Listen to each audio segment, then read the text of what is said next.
ଅଘୋରୀ ମାତା ଚଞ୍ଚଳନାଥ ଭାରତର ସବୁଠୁ ସୁନ୍ଦରୀ ମାତା। ତେବେ ପ୍ରଶ୍ନ ଉଠେ, ମାତା ଚଞ୍ଚଳନାଥ କେମିତି ହେଲେ ଅଘୋରୀ ମାତା? କେଉଁଠି ରହିଛି ମାତାଙ୍କ ଆଶ୍ରମ? କେଉଁ ଦିନ ଆଉ କେଉଁ ସମୟରେ ଭକ୍ତଙ୍କୁ ଦିଅନ୍ତି ଦର୍ଶନ?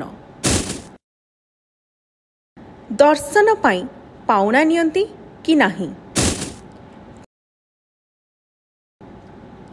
କ'ଣ ରହିଛି ଦିବ୍ୟ ଶକ୍ତି? ଏହି ଭିଡ଼ିଓରେ ଆପଣଙ୍କୁ ମିଳିବ ସବୁ ପ୍ରଶ୍ନର ଉତ୍ତର। ମାତା ଚଞ୍ଚଳନାଥ ଭାରତର ସବୁଠୁ ସୁନ୍ଦରୀ ଅଘୋରୀ ମାତା ଅଟନ୍ତି। ମାତାଙ୍କ ପାଖରେ ଅନେକ ଦିବ୍ୟ ଶକ୍ତି ରହିଛି ଆଉ ଅନେକ ଦିବ୍ୟ ଶକ୍ତି ପ୍ରୟୋଗ କରୁଥିବାର ଦେଖାଯାଏ। ସେ ଦୃଷ୍ଟିହୀନକୁ ଦୃଷ୍ଟି ଫେରାଉଥିବାର କଥା ହେଉ କି ମନ୍ତ୍ର ବଳରେ ଅଗ୍ନି ସଂଯୋଗର କଥା ହେଉ ବା ଶୂନ୍ୟରେ ଲେମ୍ବୁକୁ ଉଠାଇବାର କଥା ହେଉ, ଏହି ସବୁ ଅଲୌକିକ ଶକ୍ତି ପାଇଁ ମାତା ବହୁତ ପ୍ରସିଦ୍ଧି ପାଇଛନ୍ତି। ମାତା ଚଞ୍ଚଳନାଥଙ୍କ ଜନ୍ମ ଏକ ଆଧ୍ୟାତ୍ମିକ ବେଙ୍ଗଲୀ ପରିବାରରେ ହୋଇଥିଲା।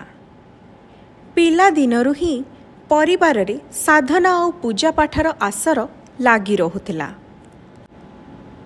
7 ବର୍ଷ ବୟସ, ଯେଉଁ ବୟସରେ ପିଲାଙ୍କ ପାଠ ପଢ଼ିବା ଆଉ ଖେଳକୁଦ କରିବାର ବୟସ, ସେହି ବୟସରେ ମାତା ଗୃହତ୍ୟାଗ କରି ଆଶ୍ରମରେ ରହି ତପସ୍ୟା କରୁଥିଲେ। ମୋହ ମାୟା ଛାଡ଼ି ତପସ୍ୱୀ ହୋଇଗଲେ। ବର୍ଷ ବର୍ଷର ତପସ୍ୟା ସାଧନାରେ ପରିଣତ ହେଲା ଏବଂ ମାତା ବହୁତ ଦିବ୍ୟ ଶକ୍ତି ପ୍ରାପ୍ତ କଲେ।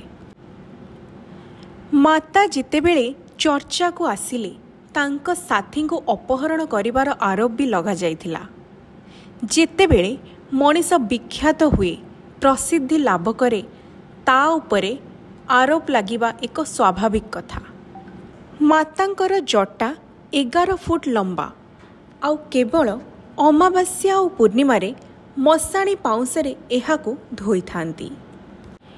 ଏହି ଅଘୋରୀ ମାତା ମହାଦେବଙ୍କର ଏବଂ ମା କାଳୀଙ୍କର ବହୁତ ବଡ଼ ଭକ୍ତ ଅଟନ୍ତି। ମାତାଙ୍କର ଆଶ୍ରମ ରାୟପୁରର କର୍ଣ୍ଣାଲ ଠାରେ ଅବସ୍ଥିତ। ଆଶ୍ରମରେ ଯୋଗିନୀ ଆଉ ମା କାଳୀଙ୍କର ମନ୍ଦିର ରହିଛି। ମନ୍ଦିର ରାତି 4ଟାରୁ 1 ପର୍ଯ୍ୟନ୍ତ ଆଉ ସନ୍ଧ୍ୟା 4ଟାରୁ ରାତି 10ଟା ପର୍ଯ୍ୟନ୍ତ ଖୋଲା ରୁହେ। ମାତା ସବୁ ଭକ୍ତଙ୍କୁ ଶନିବାର ଦିନ ହିଁ ଦର୍ଶନ ଦିଅନ୍ତି। ଦର୍ଶନ ପାଇଁ ନା କୌଣସି ଦକ୍ଷିଣା ନିଅନ୍ତି ନା ଉପହାର ନିଅନ୍ତି। ଶନିବାର ଦିନ ହଜାର ହଜାର ଭକ୍ତ ଦର୍ଶନ ପାଇଁ ମାତାଙ୍କ ଆଶ୍ରମରେ ପହଞ୍ଚନ୍ତି। ଭକ୍ତମାନେ ଶ୍ରଦ୍ଧାରେ ମନ୍ଦିରରେ ଦର୍ଶନ କରନ୍ତି। ତେବେ କିଛି ଲୋକ ମାତାଙ୍କର ଦିବ୍ୟ ଶକ୍ତିକୁ ବିଶ୍ୱାସ କରୁଥିବା ବେଳେ ଆଉ କିଛି ଲୋକ ଏହାକୁ ଅନ୍ଧବିଶ୍ୱାସ ବୋଲି କୁହନ୍ତି। ତେବେ ଆପଣଙ୍କ ରାୟ ଆପଣ କମେଣ୍ଟ ମାଧ୍ୟମରେ ଦିଅନ୍ତୁ।